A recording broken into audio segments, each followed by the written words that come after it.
Hey everyone, it's Rena Jadif coming to you from the Live Longer podcast.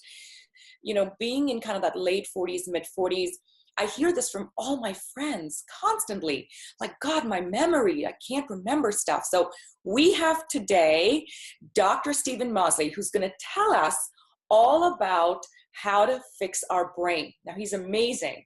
What I love about Dr. Masley is that not only is he an MD physician, nutritionist, author, creator of the #1 health program for public television, but that he's a trained chef. So we're going to see if we can get a couple of recipes out of him on the podcast and the interview today. He is really dedicated and focused on motivating people to tune up their brain, their heart, their sexual performance. He's a fellow with 3 prestigious organizations, the American Heart Association, College of Nutrition, and the Academy of Family Physicians.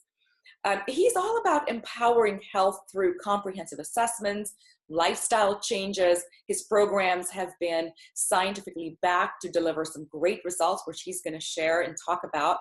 He's written a bunch of books, 10 Years Younger, The 30-Day Heart Tune-Up, and his most recent book, which is The Better Brain Solution. Dr. Masley, welcome. Well, I'm delighted to be with you. The fact that we women in our mid-40s, starting kind of early 40s to mid-40s to late 50s, end up having some serious brain fog issues. Why is it? What are the stats behind it? Well, that's a really good question because brain fog is becoming more and more common. I mean, we know the rate of dementia and Alzheimer's is going to double in the next 12 years. It's already the #1 most expensive disease in America today, more than heart disease and more than cancer. So it's super common. It's increasing rapidly. It's like an epidemic. And I think the #1 cause for that is abnormal blood sugar control and people's lifestyle choices. So I really think our data shows that with just 5 easy steps, just simple lifestyle changes, people can really improve their brain function, sharper, quicker, more productive, and they can prevent memory loss. You talked about something very interesting in terms of the fact that there's a link between having depression and Alzheimer's. Talk a little bit about that.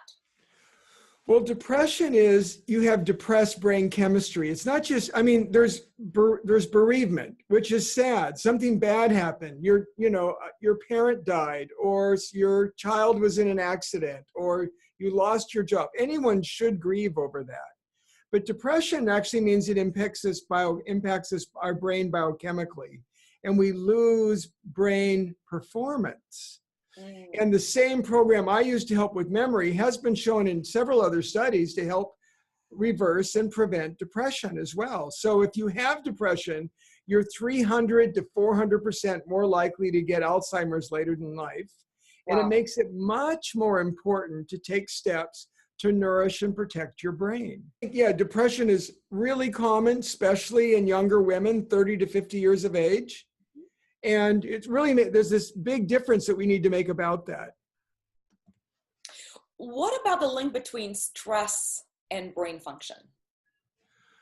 Well, brain function it's synaptic connections. We've got hundreds of, billions of brain cells and hundreds of trillions of these connections. And they're nutrient dependent. And if we don't make our food and nutrient needs, our brain processing speed drops. Our fitness impacts our brain processing speed. And if it's slow, then we feel brain fog. So to me, I mean, there's cognitive testing you can do, simple, easy tests. They take about 30 minutes, where we can actually measure how's your brain processing speed.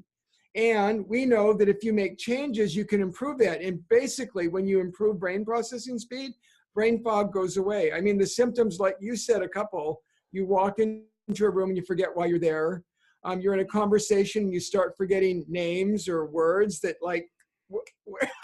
Yes. That awkward feeling that everybody's had that on occasion. But if it starts to be like regularly, okay, that's concerning that there's something wrong with your brain performance.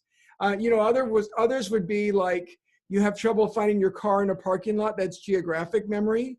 Or when you get interrupted, can you switch from one task to another quickly? Or when you get interrupted, is there a lag and it takes a while to get back? I mean, that really hurts job performance if you're kind of slow after you get interrupted finishing a project? Do you have to, when you read a paragraph in a book, do you have to reread it because you forgot what you read? I mean, so those are all really important signs. I mean, there's questions you can ask just like that. Can you remember a 7-digit phone number long enough to dial it? Those are all great symptoms of someone with brain fog. But the good news is we can do something about it, and an average person can really improve their brain performance. And that will probably save them from memory loss later in life. Let's talk about testing. So I always believe that, anything you can test, you can then map your improvement to those test results. And often, and I know later on in this program, we're going to talk a little bit about, taking care of older parents, etc.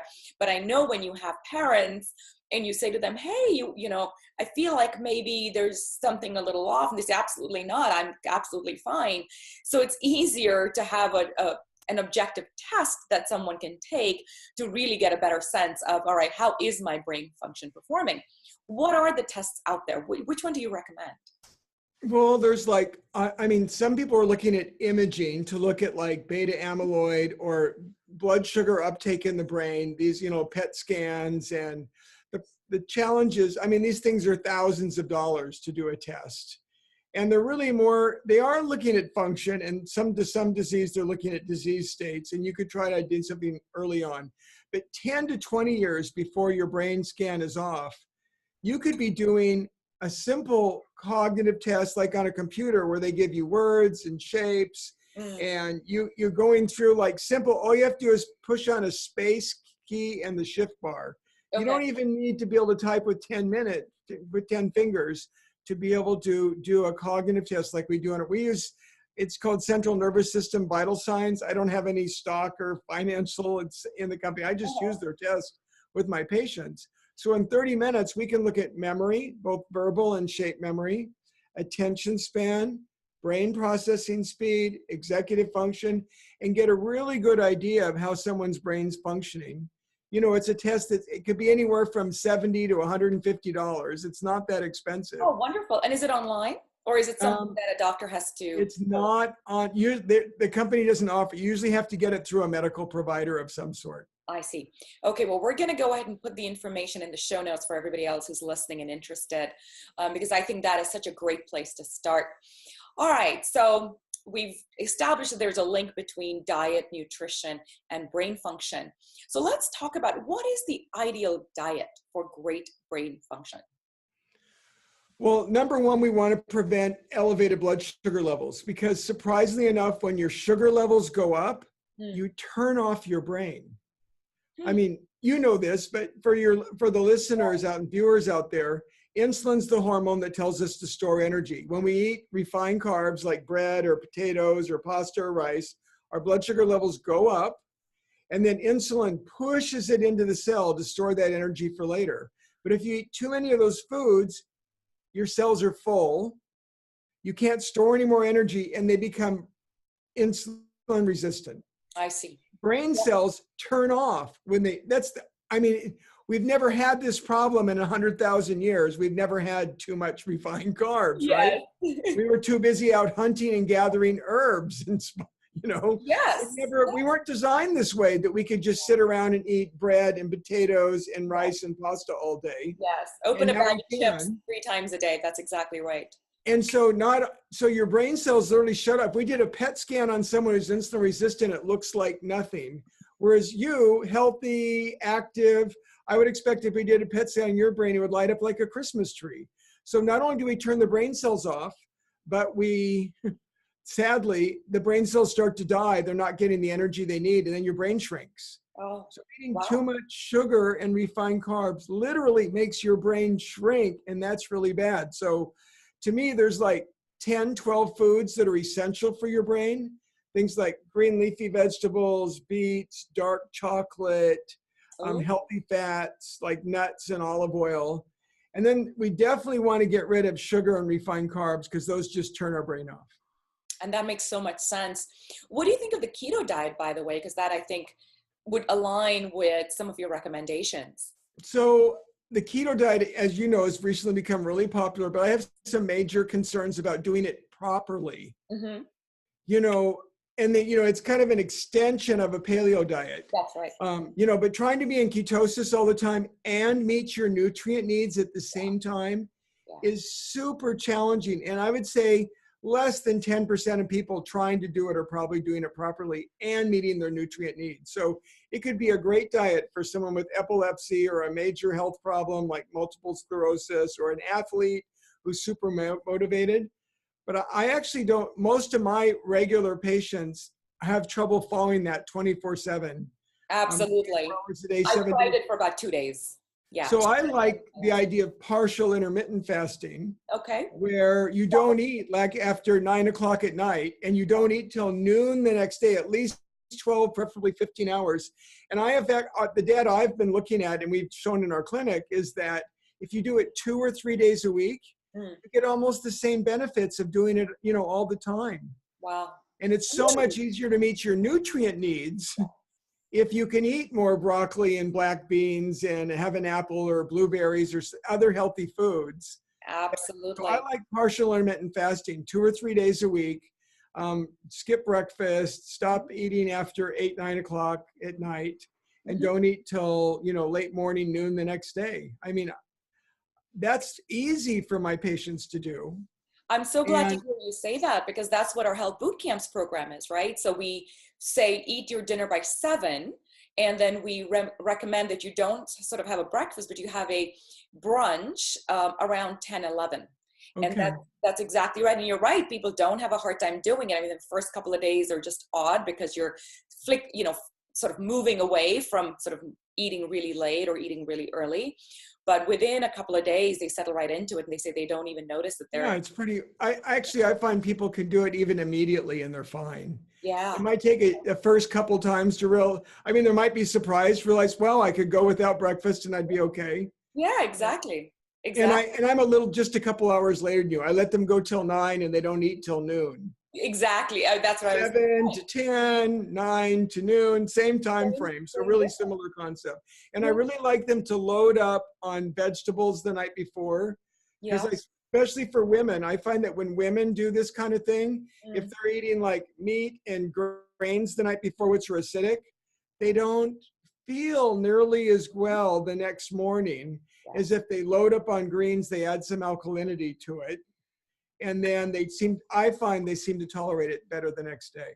Oh, that's a really, really good suggestion. Yeah, we recommend soups, pretty much vegetarian soups at night, but I like the idea from exactly, like beans and lots of vegetables, and especially green leafies. No, that sounds great. So you have one test that you recommend. You've shared some really good recommendations on what feeds the brain. What hurts the brain? What's the worst? You mentioned sugar, but sugar's number one, insulin resistant. And when I say sugar, I mean sugar or any refined carb, whether it's mashed potatoes or bread. I mean, I put them in the same category.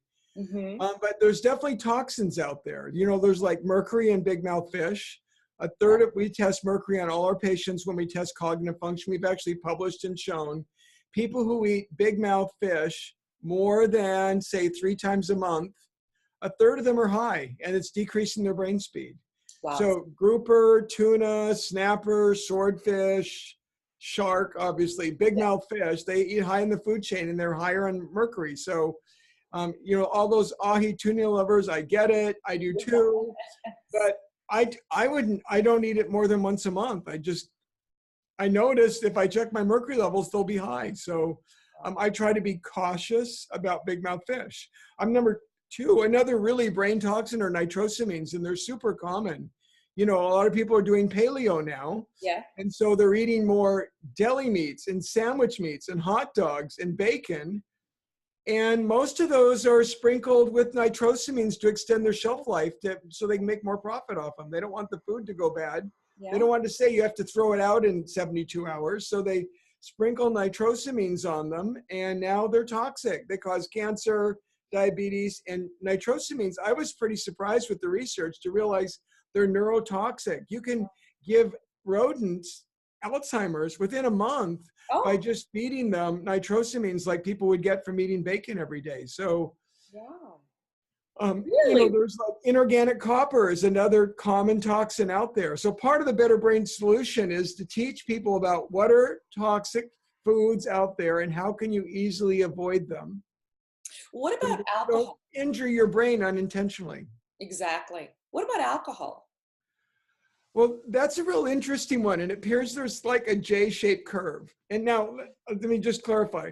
I'm not asking any non-drinker to start drinking alcohol. If you don't drink, you probably have a good reason. But if you do drink, the only alcohol in small quantities that I have shown that's been shown to be helpful, and that's what we showed with the publication from my clinic, if people that drink red wine, 1 to 2 servings a day, like with dinner, they have better cognitive function. They're less likely to get Alzheimer's. Sadly to say, beer and hard liquor had no benefit. And if you drink more than 3 servings a day, it's delusional to think that's good for you. You're pickling your brain. So there's this little J shape. A little bit is good for people who can drink only that small amount. Yes. And more is clearly harmful. I definitely call excess alcohol, more than 3 servings a day, a toxin. Okay, got it.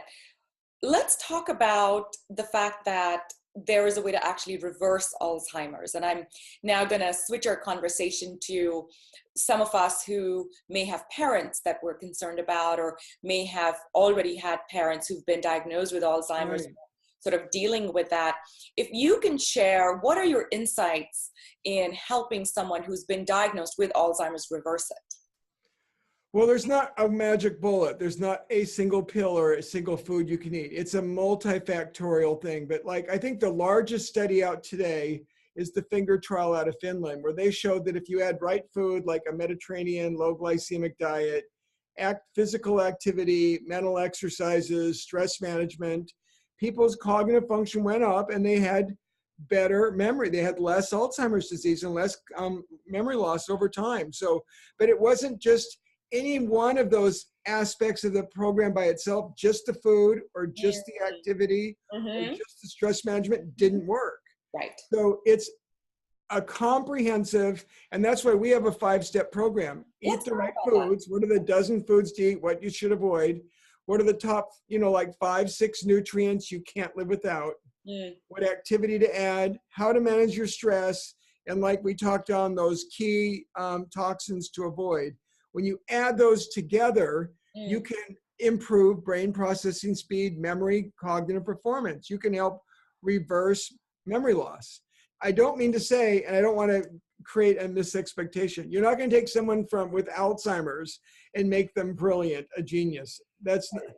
We could improve their brain function and then stop and slow their demise. So the earlier you start, the better. Right. It's never too early. And it's never too late. So 30-year-olds and 80-year-olds can improve their brain function and help prevent future loss.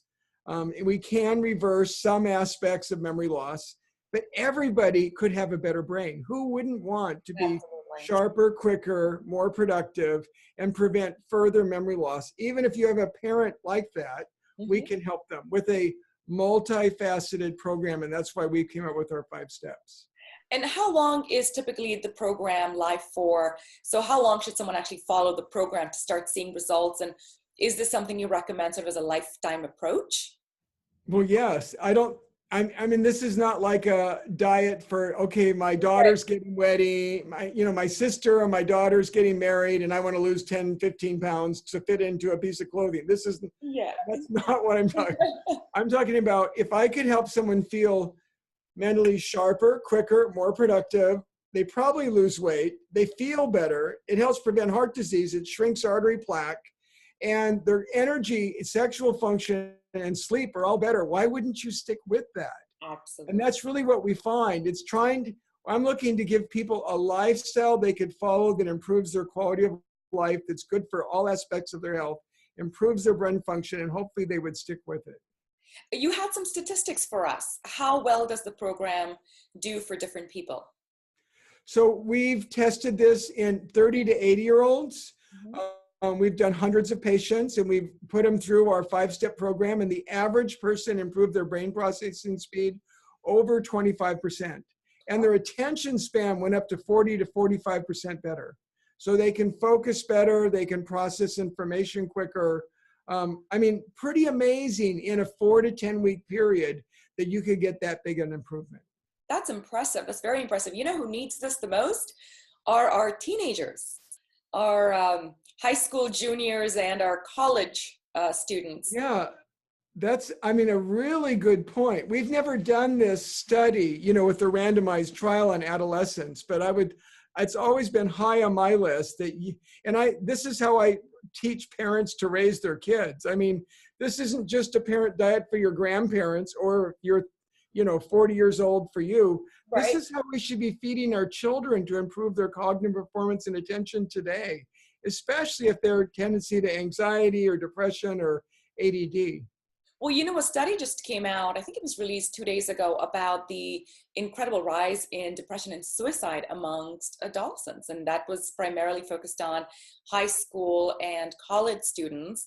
And I've got a college student, I've got a daughter in college, and I can tell you the stress that these kids are under and the way they push themselves. So between, sleeping very few hours a night, to the extreme stress of doing as many APs as they want to do, to of course incorporating parties into their life as well. It's just a storm of poor brain function, I feel. And of course they're all living on, junk food to some extent. So I think we could help tremendously the kids, the teens. We've seen a lot of adolescents. Parents will bring us through adolescence, and we've definitely noticed that we'll do cognitive testing on them. It's a small handful, but we've clearly noticed. Even my own college son, who's in college, he said, Dad, I tried just eating like everyone else, junk food, and I felt terrible. I couldn't concentrate. I couldn't do my homework. He's in engineering school, and he couldn't think when he was eating this junk. And so he's actually eating better just because it helps him pass his courses. So well, he sounds very smart and clearly very thoughtful of a teenager. I think the challenge we face as a society, and this is nothing to do with just teenagers, this is adults, this is parents, this is everybody, is that the world we're living in, we're being bombarded with these tempting junk foods. You're absolutely right. I totally agree with you. There's a dripping pizza, or there's those stack of pancakes, or whatever it is. It's all designed to convince us that we need that food right now. Whether it's addicting food that's it's addicting. It creates cravings. We got to have more of it. It's like that concept, you can't eat just one chip. You're right, you can't. It's designed that way. Mm-hmm. So what have you found in helping people break those cravings as they start your program and those cravings kick in? What have you noticed that works? Well, we started with just a shopping list. What foods when you go to the store, what do you put in your cart and what do you buy? I mean, really basic, simple stuff. Yes, we want you to get colorful plant food like green leafies. If you eat 1 cup of green leafies a day, like broccoli, kale, your brain is 11 years younger than the average person who doesn't eat them. Really? That's a lot. Blueberries, any of the berries, eating a cup of berries a day. Nuts, have 1 or 2 handfuls of nuts today, and 1 or 2 tablespoons of olive oil, and 3 servings of wild seafood per week, like wild salmon, or take a good quality fish oil pill. Green tea is really good for your brain. Yes, you can have, red wine. You must have dark chocolate or cocoa, every day for your brain. So it's like giving them a shopping list of 12 foods to add that sound like, okay, I could eat blueberries and cherries and dark chocolate, and that wouldn't be that hard. And people suddenly realize they could do this with a shopping list to buy, and then foods you can't. And I think that's a huge jump start to get people going on this. And then a nutrient list. What are the key nutrients you've got to get each day? What are the steps to manage your stress? So I think those little, that's part of our 5-step program with the Better Brain Solution. How do you actually get going and do these things so it's easy? Yeah. And what I've realized is the easier we make it, the better people's success. Absolutely. We have to make it something that they can do without huge trauma to their current lifestyle, because that's what I've realized. If it requires dramatic changes, people just fall off. So it's something that sort of neatly needs to fit in. And that's sort of what we've been trying to do with health boot camps, of course. But this sounds incredible. one of the things that I too have noticed is that if you give people a list of what to do, as in go just focus on this, they forget about the stuff that they're not eating anymore. So sort of if you load up on the berries in the morning, your sugar cravings go down. I noticed that even for myself. Exactly. So when if you have pancakes or cereal, you're starved by 11 o'clock. Yes, exactly. So I love your idea of you load them up with what to eat and automatically their body resets and they're not craving all the junk food that normally they would. So I've noticed this, if I don't have my fruit smoothie in the morning, I'm absolutely rummaging around for sugar by around 10, 11 because my body's... Well, I'm glad you said the word cravings though, because that's such an important concept that people think, oh, I just use willpower. Well, no, willpower is not going to work when you have cravings. So if you're feeling down, you eat a candy bar, your sugar is going to shoot up and then it's going to plummet. And when it plummets, you're going to have cravings and willpower is not going to work. It's not. It's not. That's what you're counting on. Good luck. Exactly. But, I mean, so yes, the right foods, but yes, that's also why I went back to chef. You know, this was an insane act of me, right? I'm a physician. I was doing research projects. Yeah. And I went back to chef school. I did a year's chef internship at the Four Seasons in Seattle, learning how to make recipes better. My goal was how could I use these ingredients so food is easy to prepare, delicious, your family and friends will love it, and it nourishes your heart, brain, and soul. That was kind of my goal in doing the chef internship. And it really worked in that I learned a lot about cooking doing the chef internship.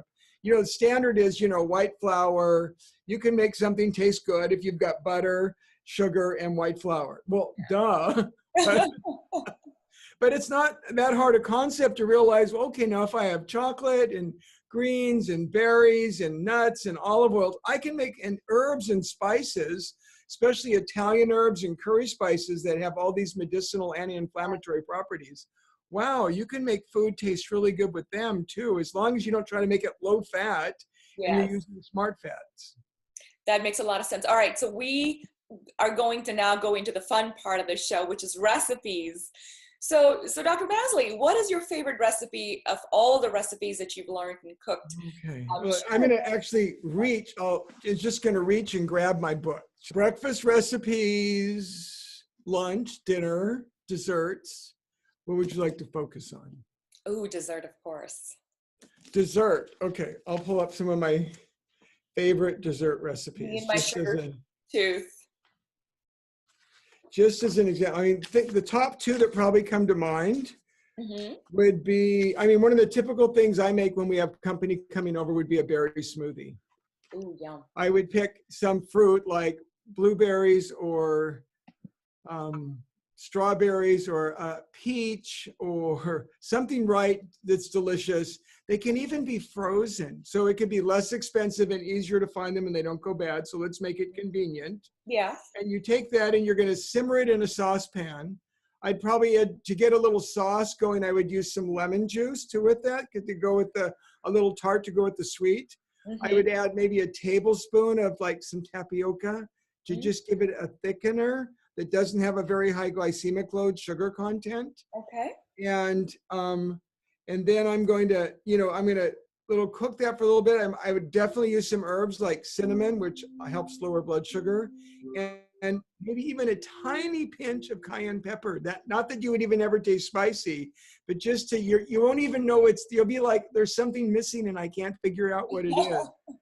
So that herbs and spices to go with those fruit that I'm going to bake, and then sprinkle with almond, and then I would toast separately some chopped pecans or sliced almonds or something and put that on the top and then pop it in the oven and bake it for 20 minutes. And so that's going to be and I didn't mention, I would usually put in port wine with that too. Oh, and when you simmer it, the alcohol comes off, but you still get all that flavor and it's going to thicken.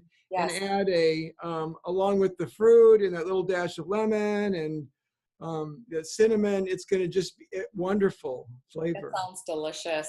If I did a second dessert, I would pick chocolate mousse. One of my wife's favorite dishes. Yum. That we're going to make up. We're going to take, and this is you can make a dairy version, or you could go non-dairy and use soft tofu and put it in a blender with cocoa powder, milk, some dark chocolate. It's got to be at least 74 to 80% dark, or I don't call it dark chocolate. Mm-hmm. And there, a touch of Grand Marnier orange zest, put it in a blender, and oh my gosh, it is fantastic. What do you use for a sweetener? If I wanted to do no sugar, which would probably be the case. I mean, for a holiday like New Year's Eve, we might use maple syrup. Okay. But that's still a glycemic load. I'd probably use xylitol. You can't really cook stevia. It'd be like, I'd use a half the equivalent of what they would normally cause for a recipe for sugar. I'd use half of that with xylitol. And because that's you don't absorb it, it adds some sweetness, and it's really nice in the recipe.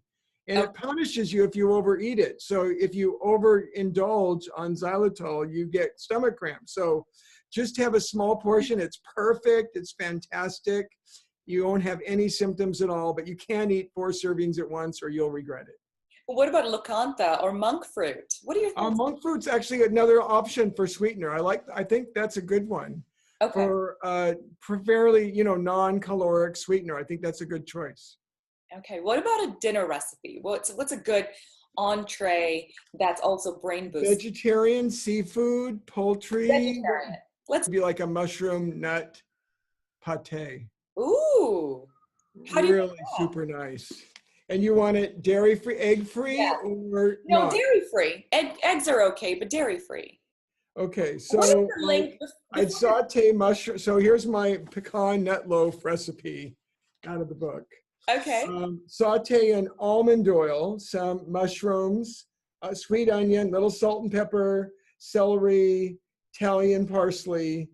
Add, there goes port wine. I only have port wine, I think, in 2 recipes in the whole book, and I've already mentioned both of those. If we can use eggs, I would put in, but they've got to be cage-free, organically raised eggs, not the toxic pesticide and hormone-enriched eggs where they torture the chickens, please. And then about a cup of pecans, or you could use walnuts or almonds, but I like pecan, maybe a walnut, half and half. And then I would, so that nut and the mushroom, and then if we don't, you can make it dairy-free. We would actually, again, I've made it dairy without any eggs several times, and it comes out, but the egg holds it together better if you do eat eggs, and it's healthy protein. I would include the yolk if they're organic, cage-free eggs. So, but that's like one of my favorite vegetarian dishes. I've got others like, Thai stir fries and Italian dishes and Mexican dishes, like stuffed chili rellenos but I have to admit the pecan nut loaf is my favorite vegetarian item. I'm definitely going to be trying that. So what is your biggest insight from studying, researching, working with patients when it comes to brain health? What has been your biggest aha moment? Like, wow, I did not know that there was a connection there. Well, when I first started this out, I was doing an optimal health center. We were assessing aging, and we were looking at, artery plaque growth and cognitive function and bone density and hormone levels and blood sugar. And all these people were oftentimes on all these meds. And we started with, we were trying to predict which lifestyle choices impacted these. And we pretty quickly identified there were foods and nutrient deficiencies and poor fitness levels increase your risk for everything to fall apart. Your energy would be low, you'd grow artery plaque, your brain speed would drop. And then we started identifying from when people came in and we did these evals, what predicted optimal health and what predicted accelerated aging. Interesting. And then we started doing these randomized trials where we actually tried our 5-step program, and I went, whoa, those were better results. I did not expect people to shrink their artery plaque by more than 10% in a year. Literally, their arteries would be 10 years younger in a year. I did not expect that. And in people whose brain got better, their heart artery plaque was shrinking. If their heart artery plaque, their brain got better. So it was like, the same intervention, the right food, nutrients, activity, stress management, and toxin avoidance would impact multiple aspects of your health, and people felt dramatically different. They lost, so the aha was when you put all the right steps together, the results are better than 1 + 1 + 1. They're like 2 × 2 × 2. You know, it's like suddenly it's this huge benefit, and people stick with it. Yes. I mean, I keep seeing patients back. I've been doing this 15 years, and after 15 years, my patients are still getting better. Wow. Over time. Almost every year, we're noticing by just tweaking it, they're getting better and better. They feel better than they did 10, 15 years ago. Wow. That's pretty amazing. That is remarkable. That's remarkable. And that's an experience I had. So when I got really sick and got better, it's because I changed everything. And to your point, all the symptoms went away. And they didn't go away one by one. They sort of went away in waves. It's like 5 symptoms went away. Right? Yeah. It's the power of a good lifestyle is highly underestimated and just not, I think, promoted enough. So I'm thrilled to hear you talk about the importance of this, that, you know, do it all, do a comprehensive change. It's not one thing. With that said, if there was one thing of the 5, so between kind of exercising more, sleeping more, eating better, reducing your stress, if I said to you, pick one, right? You have to pick one. Which is the one that you would pick that has the biggest impact of all? I think for me, it's food. I mean, because if you put dirt in your gas tank, doesn't matter what you do to the car, it's not going to run well. Yeah. So, and that's the easiest thing to change. And that's probably where the biggest toxic exposure is. I mean, some people, many people eat horribly, and they don't even realize it. They think they're following the standard American diet. They are, but it's the sad standard American diet. It's terrible. The pyramid is wrong. You know, that famous pyramid that they've been trying to sell us for the last couple of decades, that pyramid is wrong. Well, but you said it perfectly. They're trying to sell us. They're trying to sell agricultural goods. That is not a health pyramid. That's a pyramid to sell U.S. health products that we shouldn't be producing. Exactly. And the wrong way. We're producing them all the wrong way. So yeah, so we are here, you know, educating the listeners out there to say, follow a better model of diet and you'll see the huge results. You won't need all those pills and medications and won't have that fatigue and exhaustion and dementia and the rest of it. Wonderful. So where can our listeners find you? And do you do consults directly? Are you on Skype as well? Or do we have to come down to Seattle to meet with you? Well, now I'm in St. Pete, Florida. I've moved from Seattle. So the Better Brain book's available wherever books are sold. They can visit me on the website, drmasley.com. I have a weekly blog. I send out weekly recipes. So drmasley.com. They can sign up. I'll give them my shopping list just for opting in to see the blog.